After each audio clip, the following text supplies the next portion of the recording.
नमस्कार। मैं डॉक्टर अनुसुईया अग्रवाल, प्राध्यापक हिंदी, शासकीय महाप्रभु वल्लभाचार्य स्नातकोत्तर महाविद्यालय महासमुंद।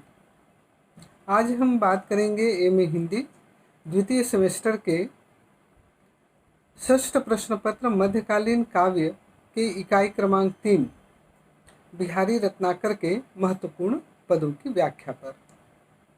इससे पूर्व कि हम बिहारी रत्नाकर के महत्वपूर्ण पदों की व्याख्या करें, आइए जानते हैं बिहारी के बारे में कुछ जरूरी बातें।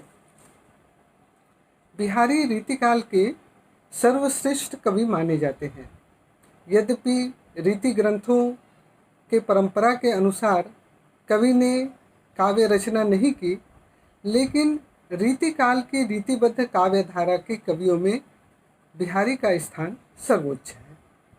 मुक्त काव्य परंपरा में बिहारी का स्थान शीर्ष पर तो है ही। कवि की इस सर्वोच्चता और असाधारण कीर्ति का एकमात्र आधार उनका ग्रंथ बिहारी सतसई है, जिसमें कवि के द्वारा लिखे गए 719 दोहे संकलित हैं। बिहारी के विषय में बिहार के टीकाकार जगन्नाथ दास रत्नाकर ने लिखा है कि बिहारी का जन्म 1652 में ग्वालियर में हुआ था। जब बिहारी 9-10 साल के थे, तभी उनके पिता ग्वालियर छोड़कर ओरछा चले आए। वहाँ ओरछा नरेश इंद्रजीत सिंह कला के खास प्रेमी थे और उनके दरबार में कवियों का, नर्तकों का, गायकों का अच्छा जमावड़ा रहा करता था। तो कवि की भेंट यहीं पर केशवदास से हुई और कवि बिहारी ने काव्य ग्रंथों का अनुशीलन यहीं पर किया। नरहरि दास से भी इनकी भेंट हुई यहाँ पर, और यहाँ उन्होंने नरहरि दास से संस्कृत प्राकृत की शिक्षा प्राप्त की। बाद में राजा इंद्रजीत सिंह का जो कला दरबार था वो तितर बितर हो गया, लोग इधर उधर हो गए। केशवदास गंगा तट में चले गए और बिहारी पहुंच गए वृंदावन। कुछ समय के बाद शाहजहां की भेंट नरहरि दास से हुई, तो नरहरि दास ने शाहजहां के सामने बिहारी के काव्य की प्रतिभा का मुक्त कंठ से सराहना किया। तब शाहजहां ने यह सोचा कि मैं बिहारी को लेकर आगरा चला जाऊं, और वे बिहारी को लेकर आगरा चले गए। वहाँ पर मुगलों के करीब रहने के कारण बिहारी ने उर्दू फारसी का अध्ययन किया, और यहीं पर बिहारी की भेंट अब्दुल रहीम खान खाना से हुई। अब्दुल रहीम खान खाना भी बिहारी के दोहों के प्रशंसकों में से एक थे। एक बार ऐसा हुआ कि शाहजहां के पुत्र का जन्म उत्सव था, जिसमें विभिन्न देशों के लगभग 52 राजा आए थे। बिहारी की काव्य प्रतिभा पर सभी बहुत अधिक प्रसन्न हुए, मुग्ध हुए, और उन्होंने बिहारी की वार्षिक वृत्ति तय कर दी। कहा जाता है कि संवत 1692 में जब बिहारी अपनी वार्षिक वृत्ति लेने के लिए जयपुर नरेश के दरबार में गए, तो वहाँ के राजा जयसिंह हुआ करते थे। तो राजा जयसिंह उन दिनों अपनी नवोढ़ा पत्नी, जो मात्र 13 वर्ष की थी, उसके प्रेम में राजकाज छोड़ चुके थे और इतने अधिक नवोढ़ा पत्नी के प्रेम में व्यस्त थे कि राज दरबार में भी नहीं आते थे। राजकाज देखने के लिए महल से बाहर भी नहीं निकल पाते थे। उनको उन दिनों न तो किसी की चिंता थी और न ही किसी की हिम्मत थी कि वो राजा जयसिंह को समझा सके। तभी बिहारी पहुँचे थे, तो वहाँ के जो सरदार थे, दरबारी लोग थे और पटरानी थी, उन सब ने बिहारी से आग्रह किया और उन सब की सलाह पर बिहारी ने 2 पंक्ति लिखकर फूलों की डाली में उन 2 पंक्तियों को रखकर मालिन के हाथ राजा जयसी के पास भेज दिया। राजा जयसी ने जब उन 2 पंक्तियों को पढ़ा तो एकाएक उनका प्रेमोन्माद उतर गया। ऐसा लगा मानो वे एकदम से मोह निद्रा से जाग उठे और फिर वे बाहर निकले। बस तभी से बिहारी का मान बहुत अधिक बढ़ गया। बिहारी की प्रतिभा से राजा जयसिंह बहुत अधिक प्रसन्न हुए और उन्होंने बिहारी से यह वायदा किया कि उनके प्रत्येक दोहों पर राजा जयसिंह उन्हें 1 स्वर्ण अशर्फी दान करेंगे। बस फिर क्या था, बिहारी को प्रेरणा मिली, बिहारी को ऊर्जा मिली और बिहारी ने यहीं पर राजा जयसिंह की प्रेरणा से बिहारी सतसई नामक ग्रंथ की रचना प्रारंभ कर दी। पटरानी ने भी बिहारी से प्रसन्न होकर उन्हें काली पहाड़ी नामक गांव दान में दे दिया और राजा जयसिंह के आश्रय में रहते हुए बिहारी काव्य रचना करने लगे। उनसे संबंधित एक दोहा भी प्रचलित है कि हुकुम पाई जयसिंह के हरि राधिका प्रसाद, हुकुम पाई जयसिंह के हरि राधिका प्रसाद, करी बिहारी सतसई भरी अनेक संवाद। कवि की प्रेरणा से ही कवि ने राजा जयसिंह की प्रेरणा से ही 719 दोहों की रचना की और यही जो दोहे हैं वो बिहारी सतसई के नाम से विख्यात हुए। एक विचार आपके मन में आ रहा होगा कि वो 2 पंक्तियां कौन सी थी जिनको पढ़ने के बाद राजा जयसिंह का प्रेमोन्माद उतर गया। तो मैं बताती हूँ आपको कि वो 2 पंक्तियां थी, नहीं पराग नहीं मधुर मधु, नहीं पराग नहीं मधुर मधु, नहीं विकास इहि काल, अली कली ही सो बिंध्यो, आगे कौन हवाल। अन्योक्तिपूर्ण दोहा है। इसका मतलब है ऐसी कली जिसमें अभी पराग नहीं आए हैं, नहीं पराग, नहीं मधुर मधु जिसमें अभी मधुरता नहीं आई है, जिसमें अभी रस नहीं आया है, नहीं पराग नहीं मधुर मधु, नहीं विकास इहि काल, और जिसका अभी पूर्ण रूप से विकास भी नहीं हुआ है। ऐसे कली के प्रेम में भौरा पड़ा हुआ है, जाने तब क्या होगा जब कली पूर्ण रूप से विकसित हो जाएगी। इस तरह से इस दोहे को, जो अन्योक्तिपूर्ण दोहा है, पढ़ने के बाद राजा जयसिंह राजकाज में मग्न हो गए और कला प्रेमी तो वो थे ही, बिहारी से खासे प्रभावित थे और बिहारी ने भी उनके आश्रय में उनसे प्रेरणा लेकर दोहों की रचना प्रारंभ की। एक खास बात यह थी कि बिहारी के दोहों में अनेक रूपता है, बहुत अधिक विविधता है। सतसई का एक एक दोहा हिंदी साहित्य की अमूल्य निधि के रूप में स्थापित है। यदि मैं कहूँ कि उनके दोहे क्या हैं, रस की छोटी छोटी पिचकारियाँ हैं जो मुंह से छूटते ही श्रोता को रस से सिक्त कर देते हैं, रस सिक्त कर देते हैं, तो कोई अतिशयोक्ति नहीं होगी। बिहारी सतसई की मूल प्रकृति तो श्रृंगारी है। कवि ने श्रृंगार के दोनों पक्ष, संयोग और वियोग, का समान रूप से इसमें वर्णन किया है, किंतु नीति से संबंधित दोहे, भक्ति से संबंधित दोहे, ज्योतिष संबंधी दोहे, वैदिक शास्त्र पर केंद्रित दोहे, प्रकृति परक दोहे आदि भी कवि ने इसमें लिखे हैं। असली बात यह थी कि कवि बिहारी का ज्ञान बहुत अधिक बृहद था।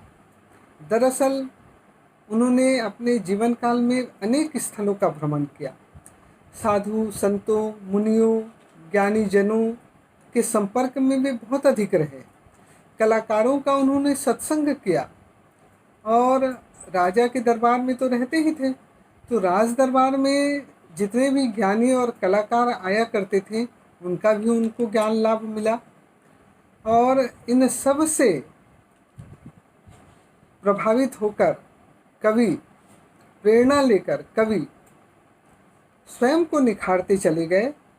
परिणामतः मानव जीवन के वे श्रेष्ठ ज्ञाता हो गए और चिकित्सा, पुराण, दर्शन, गणित, नीति शास्त्र आदि के अतिरिक्त लौकिक ज्ञान से भी वे लबरेज हो गए।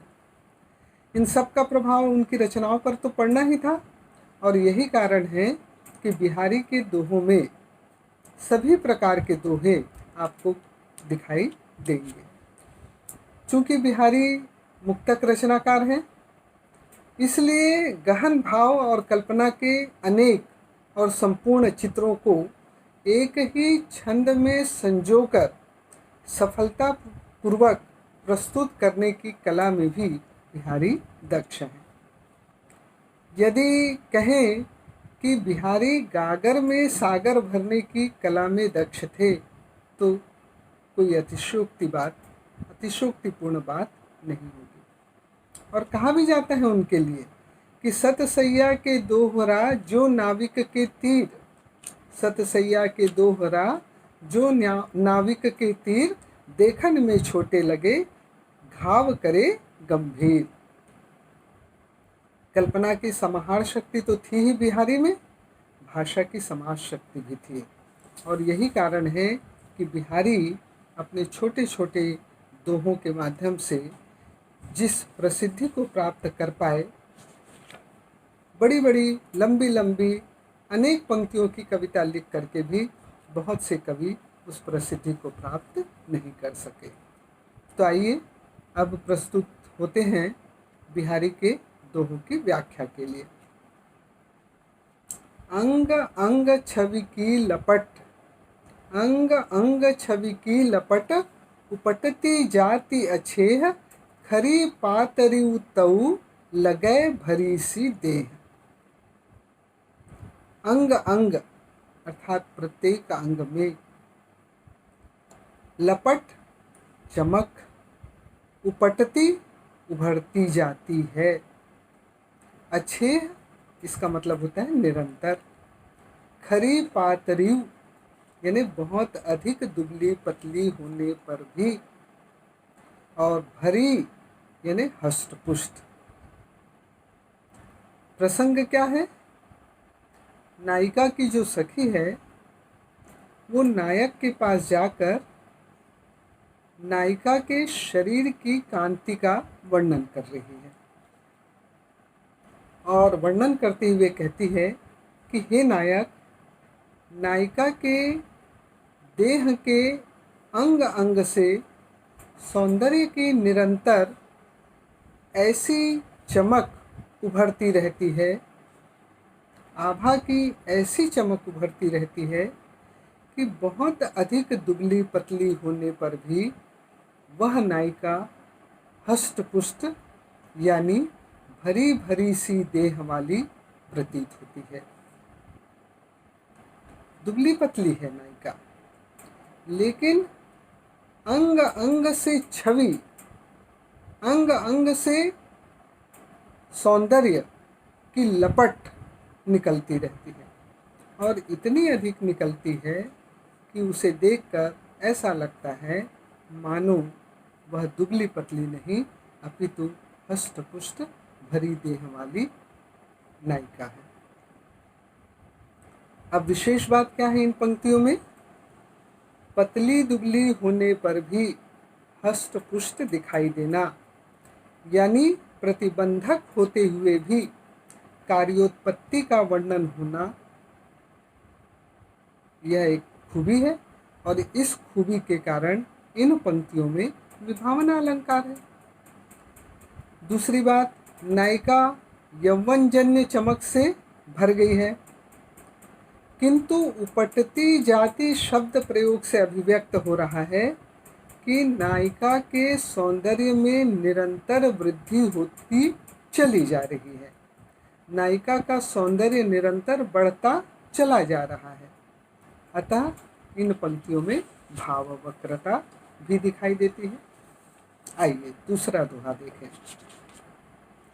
अंग अंग नग जगमगे, अंग अंग नग जगमगे, दीप शिखा सी देह, दिया बढ़ाए हूँ रहे, बड़ो उजारो गेह।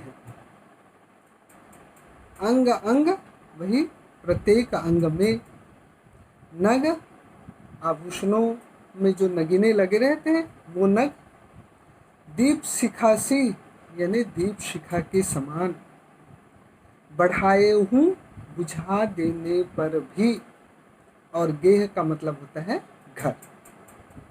प्रसंग देखें। एक सखी नायक से नायिका के शारीरिक सौंदर्य का वर्णन करते हुए कहती है, क्या कहती है?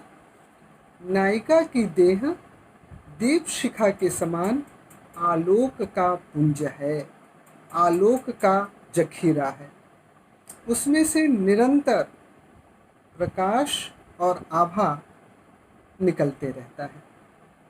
हे नायक, उस दीप शिखा के कारण नायिका के देह में धारण किए गए आभूषणों के नग हर समय इस तरह जगमगाते रहते हैं, इस तरह चमकते रहते हैं कि घर में दीपक के बुझा देने पर भी प्रकाश बना रहता है। अर्थात नायिका का जो शरीर है, नायिका की जो देह है, वह स्वयं अपने आप में प्रकाश पुंज है, और उस पर उसने अपने अंगों में जो आभूषण धारण किए हैं, उन आभूषणों में जो नग है, जो नगीने लगे हैं, वो नगीने उसके देह की आभा से और अधिक आलोकित होकर इतना अधिक चमकता है, ऐसे चमकता है, ऐसे प्रकाश फैलाता है कि घर के दीपक को बुझा देने के बाद भी भारी प्रकाश बना रहता है। विशेष बात क्या है?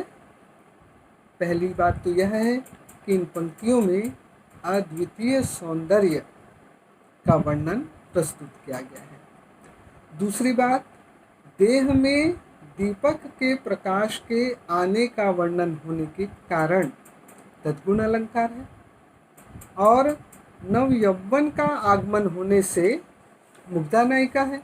नायिका के कई प्रकार होते हैं ना, उसमें से नव यौवन के आगमन होने के कारण यहाँ पर मुग्धा नायिका है। ठीक है, अब अगला दोहा देखते हैं। अंग अंग प्रतिबिंब परी, दर्पण से सब गात। देखिए, अंग अंग प्रतिबिंब परी, दर्पण से सब गात, दुहरे तिहरे चौहरे, भूषण जाने जात। प्रतिबिंब परी यानी छाया पड़ना, दर्पण से यानी दर्पण में, बाकी भूषण यानी आभूषण। प्रसंग क्या है? वही नायक के पास जाकर नायिका की सखी नायक की देह कांति का वर्णन प्रस्तुत कर रही है। सखी जाकर नायक से कहती है कि हे नायक, नायिका का शरीर दर्पण के समान स्वच्छ है, उज्ज्वल है और कांति में है। उस कांति में देह का प्रत्येक अंग दर्पण के समान है, और नायिका ने हर अंग में कोई ना कोई आभूषण धारण कर रखा है ना। तो नायिका के कांतिमय देह का प्रत्येक अंग दर्पण के समान है, जिस पर दूसरे अंग का प्रतिबिंब पड़ने पर उन अंगों में पहने गए आभूषणों के दुहरे, तिहरे और चौहरे प्रतिबिंब पड़ते हैं। फिर से बताऊं कि जिस पर अंगों का प्रतिबिंब पड़ने पर हर अंग में पहने हुए आभूषणों के दुहरे, तिहरे और चौहरे प्रतिबिंब पड़ते हैं, अर्थात प्रतिबिंब एक नहीं अनेक दिखाई देता है, और इसलिए उसकी जो देह है उसकी कांति अद्वितीय दिखाई देने लगती है। अंग अंग प्रतिबिंब परी है, प्रत्येक अंग में प्रतिबिंब पड़ रहा है। और कैसा प्रतिबिंब पड़ रहा है? पहने गए आभूषणों के दुहरे, तिहरे और चौहरे प्रतिबिंब पड़ रहे हैं। इसलिए नायिका अत्यंत सौंदर्यमयी, अत्यंत कांति से युक्त दिखाई दे रही है। अब देखिए, दर्पण से सब गात में सब गात उपमेय और दर्पण उपमान है, इसलिए कौन सा अलंकार हुआ? उपमा अलंकार। और नवयौवना नारी है, नव यौवन का आगमन हुआ है यहाँ पर, है ना। इसलिए मैंने अभी बताया आप लोगों को, मुग्धा नायिका है, अपने यौवन पर वह नायिका भी मुग्ध है। तो नवयौवन का आगमन होने से यौवन भूषिता मुग्धा नायिका है। अगला दोहा देखें। अजो न आए सहज रंग, अजो न आए सहज रंग, बिरह दूबरे गात, अजो न आए सहज रंग, बिरह दूबरे गात, अब ही कहाँ चलाई अति, अब ही कहाँ चलाई अति, ललन चलन की बात।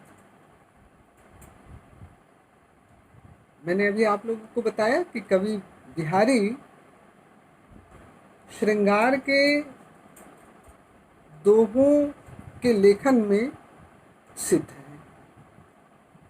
एक और जहाँ कवि संयोग श्रृंगार का वर्णन करने में बहुत अधिक प्रसिद्धि प्राप्त कर सके हैं, वहीं दूसरी ओर विप्रलम्भ श्रृंगार का वर्णन भी बहुत श्रेष्ठ बन पड़ा है। इन पंक्तियों में कवि विप्रलम्भ श्रृंगार का एक चित्र प्रस्तुत कर रहे हैं। अजौ का मतलब होता है अभी तक, सहज रंग स्वाभाविक रंग, विरह दूबरे विरह में दुर्बल होना, कहाँ चलायति क्या चलाते हो, और चलन की मतलब जाने की।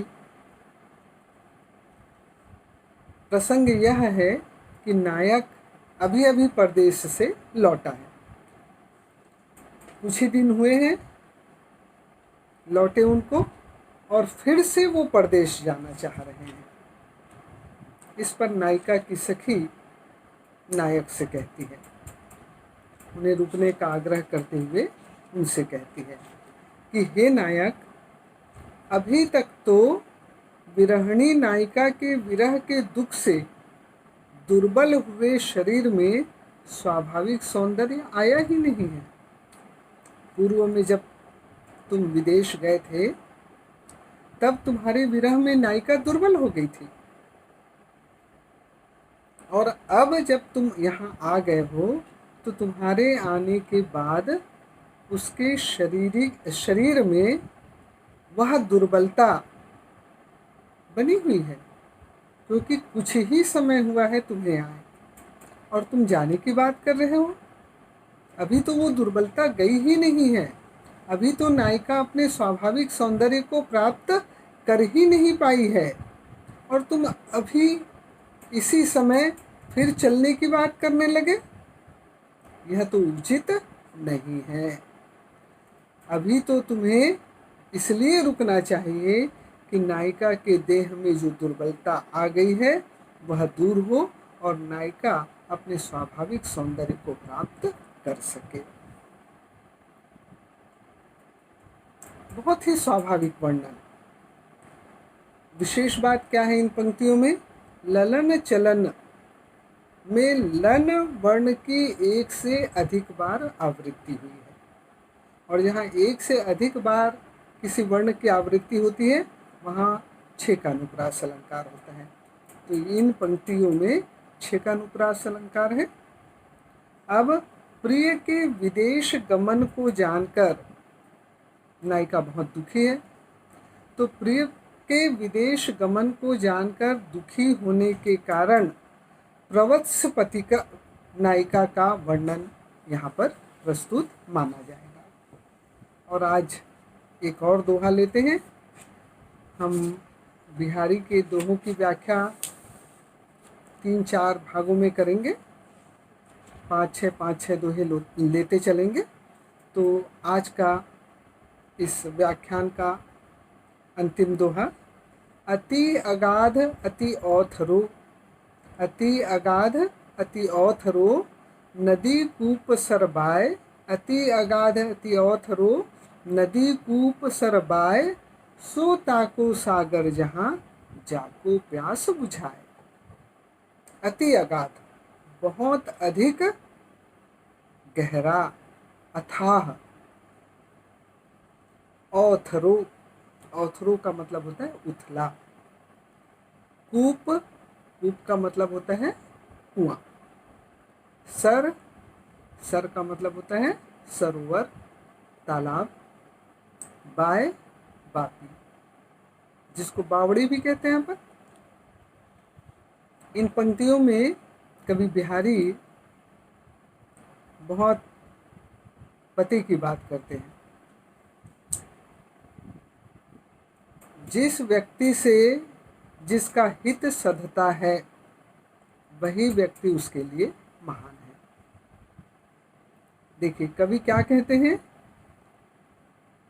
चाहे बहुत अधिक गहरा क्यों ना हो, चाहे वो बहुत अधिक उथला क्यों ना हो, चाहे वो नदी हो, चाहे वो कुआं हो, चाहे वो सरोवर हो, चाहे वो बावड़ी हो, जिस स्थान से व्यक्ति की प्यास बुझती है वही उसके लिए सागर के समान बड़ा है, महान है, वंदनीय है। भाव क्या है कि यदि किसी व्यक्ति को सागर से पानी नहीं मिलता, यदि किसी व्यक्ति को सागर से पानी नहीं मिलता तो सागर चाहे कितना भी अथाह हो, उस व्यक्ति के लिए वो सागर व्यर्थ है। वहीं दूसरी ओर यदि एक छोटी सी बावड़ी से उस व्यक्ति की प्यास बुझ जाती है तो वह छोटी सी बावड़ी ही उस व्यक्ति के लिए सागर के समान है, क्योंकि जरूरत के समय वह छोटी बावड़ी ही उस व्यक्ति के काम आई। इस तरह यदि कोई व्यक्ति समय पर सहायता नहीं करता तो चाहे वो कितना भी शक्ति संपन्न हो, उसकी शक्ति, उसकी संपन्नता एक व्यक्ति के लिए बेकार है। उसी समय एक नितांत साधनहीन व्यक्ति उस व्यक्ति की सहायता कर देता है, शक्तिहीन होकर के भी उस व्यक्ति की सहायता कर देता है, तो वह उसके लिए सभी प्रकार से शक्ति संपन्न हो गया। कहने का तात्पर्य यह है कि मौके पर जो व्यक्ति हमारे काम के समय हमें सहयोग करता है, हमारी ज़रूरत के समय हमारा सहयोग करता है, वही हमारे लिए श्रेष्ठ है। तो इस तरह से इन पंक्तियों में प्रस्तुत अर्थ से अप्रस्तुत अर्थ का बोध होने के कारण अन्योक्ति अलंकार है। आज बस इतना ही। नमस्कार।